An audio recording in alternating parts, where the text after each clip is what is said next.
বিজেপির থানা ঘেরাও কর্মসূচি বীরভূমের সিউড়িতে। এদিন বিকেলেই থানা ঘেরাও কর্মসূচির নেতৃত্বে ছিলেন বিজেপির বীরভূম সাংগঠনিক জেলার সভাপতি ধ্রুব সাহা। এদিন প্রথমেই তারা বিজেপির জেলা কার্যালয় থেকে মিছিল করে সিউড়ি থানার সামনে আসেন। সেখানেই পুলিশের ব্যারিকেড ভেঙে দরজা পেরিয়ে থানার ভিতরে প্রবেশ করেন বিজেপির কর্মী সমর্থকরা। এরপরই থানার বাইরে গিয়ে বলো হরি বল বলেই স্লোগান তুলে মুখ্যমন্ত্রীর কুশপুতুল দাহ করা হয়।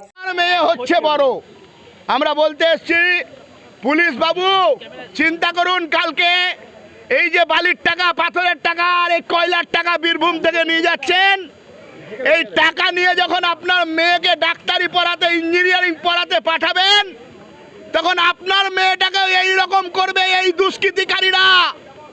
শান্তিতে কেউ থাকবেন না, আপনারাও থাকবেন না, বাংলার মানুষ থাকবে না, আমরাও থাকবো না। তাই বলছি পুলিশ তুমি চিন্তা করো, তোমার মেয়ে।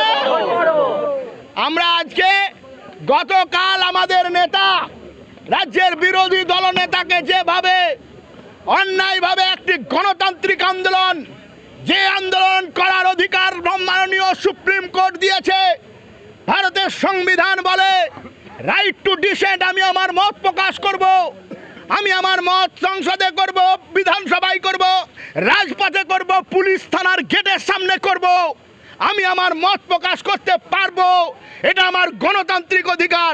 যে মমতা ব্যানার্জির চটিচাটা পুলিশ অফিসার কয়েকজন আছেন, সবাই নয়, তারা শুধু নিজেদের কুর্সি টিকিয়ে রাখার জন্য শুভেন্দুদাকে, আমাদের শ্রমিকদাকে, সর্বোপরি আমাদের সিউড়ির ছেলে জগন্নাথ চট্টোপাধ্যায়কে যেভাবে গ্রেপ্তার করেছে, গণতান্ত্রিক আন্দোলন করতে গিয়ে গ্রেপ্তার করেছে, তার প্রতিবাদ জানাতে আমরা থানায় এসে বিক্ষোভ করেছি। পুলিশ বাবুদের বলবো, আপনার উপর থেকে নেতৃত্ব নির্দেশ আসবে, রাত্রে হয়তো কেস লাগাবেন, রাত্রে হয়তো মিথ্যা কেস দিয়ে পুলিশ আপনারা তোলার চেষ্টা করবেন। মনে রাখবেন, আমরা আপনাদের ভিতরে ঢুকে গেছি, পুলিশ তোমার ডিএ বাকি, এই মিছিলে হাঁটবে নাকি? তোমারও ডিএ বাকি আছে পুলিশ সাহেব, আর বেশি চটি চাটবেন না। তাই আপনাদের বলতে এসছি, কোনো মিথ্যা কেস দিয়ে গণতান্ত্রিক আন্দোলনকে আপনারা বাধা দিতে পারবেন না, আপনারা পারেন না গণতান্ত্রিক আন্দোলনকে বাধা দিতে। সম্মাননীয় সুপ্রিম কোর্ট বলেছে কোনো রকম জোর জবরদস্তি করা যাবে না, আমরাও করিনি, আমরা ব্যারিকেড ভেঙেছি, আমরা আপনাদেরকে দেখিয়েছি যে আমরা এই নৈরাজ্য মানব না, নৈরাজ্যের বিরুদ্ধে আমাদের প্রতিবাদ। বীরভূম থেকে সরাসরি শুভদীপ গুইয়ের report, Crime Press Bengal news.